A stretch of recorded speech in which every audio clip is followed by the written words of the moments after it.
Heating up, that's the first big takeaway as I glanced over to the big monitor. For those of you that are wondering, what am I looking at? But look at the wind, 180 miles an hour. There's the pressure, 905. The all-time lowest pressure in the Atlantic Basin is Gilbert, 888 millibars. This is 17 millibars off of that. This is going to skirt there, the northern portion of the Yucatan Peninsula. Unfortunately, or fortunately, depending upon what your perspective is, if you get that eye over the land, it would weaken it. This is not going to, it's going to miss it, is what I'm saying. So it's not going to do any real damage to this particular storm system. But here's the other eye-popping statistic now, as I'm evaluating this and looking at this real time as you are. Notice where the Category 5, how long it stays out. That is now Wednesday morning, 2 a.m. And we are maintaining a powerful Category 5 hurricane right through Wednesday morning. The upper level wind shear starts to increase during the day on Wednesday. We're hoping that that weakening trend will continue. Landfall now getting close to midnight, 2 a.m. along the west coast. And we are talking about winds there at 125 miles an hour along the west coast. And then on the eastern side of the peninsula, moving off the eastern side as a 90-mile-an-hour hurricane. So we are expecting, we are anticipating, I got to make this very, very clear, hurricane force wind gusts across the entire central and southern Florida peninsula. I would say if anybody has a chance to miss those, that might be Marion, it might be Flagler, and it might be northern sections of Volusia County. But a good chunk of us are going to have to deal with some significant wind that is going to lead to power loss, and there are going to be trees coming down. We've had too much rain. We're going to get a lot more rain, and then you throw that type of wind on top of those trees there. The roots are saturated. It's easy for them to turn on over, and we're going to be dealing with that component of this storm.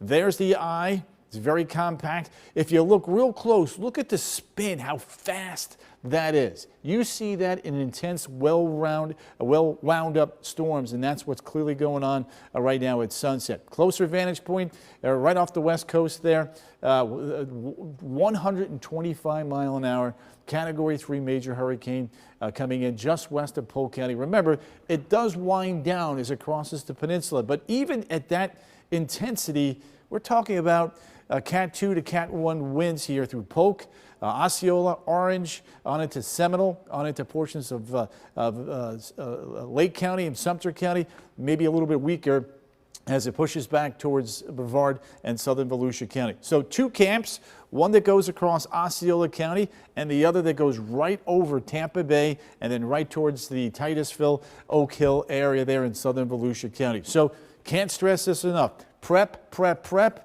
I'm really proud of all of our local counties and the work that they're doing to try to mitigate things for us and make us safe. Finish the preps today or tomorrow at the very last minute there. We're looking at Wednesday evening and afternoon. We get the first wave of energy coming on up. Things start going downhill. I still think that as we get to about 9 o'clock, Wednesday night through about 9 a.m. That 12-hour window to me right now looks to be the most volatile when it comes to wind, when it comes to the potential for power outages. A lot of requests about, do I need to evacuate? Historically speaking, if you're in the interior, you don't. But it's a case-by-case scenario. If you live along the St. Johns and you get a lot more rain, then yeah, you're going to have to evacuate. But from a wind standpoint here, the only evaluation that I would say is if you live in a mobile home, and we're forecasting those county-by-county graphics of 80-plus miles an hour, you may want to consider going to a place where it's either a home or a shelter. Now, here's the mandatory evacuations right now, right where we had them, along the west coast. So it's a personal decision for those of you in the mobile homes, those of you with maybe elders that live in the family, you're taking care of a parent, just remember that. Mandatory means you have to. We're expecting stuff to go downhill. And then in the orange, we don't have any here, you check for zone and orders there. And we typically see that on the eastern side of the peninsula. The other thing that we are going to be evaluating with this storm are those watches and warnings. We have to wait a couple minutes, Cam, as you know, for more on that. But let's take a look at Futurecast and kind of show folks what we think is going to happen. Yeah, so our Futurecast model is really in line with what the National Hurricane Center is now thinking with the 5 o'clock advisory. So here it is, a powerful Category 5 system. And then as we go into Wednesday, watch as it maintains its intensity as a major hurricane and then expected to make landfall sometime very late Wednesday night into the overnight hours into Thursday morning. Still in consistency with the National Hurricane Center right over Tampa Bay. And then watch as the center of circulation moves inland, essentially right over central Florida, very early Thursday morning, just after midnight and into early Thursday about mid-morning. We're still going to feel the impacts with this. So I want to show you the county by county impacts here. We'll start with the Orlando Metro first, again with the center literally moving right over us along the I-4 corridor. So the worst of the weather is between Wednesday night into Thursday morning. So as Tony mentioned, about 9 p. Wednesday night into 9 a.m. Thursday morning, so 9 p to 9 a. We are expecting sustained winds of 55 to 70 miles per hour, but wind gusts well over 80 hurricane force winds.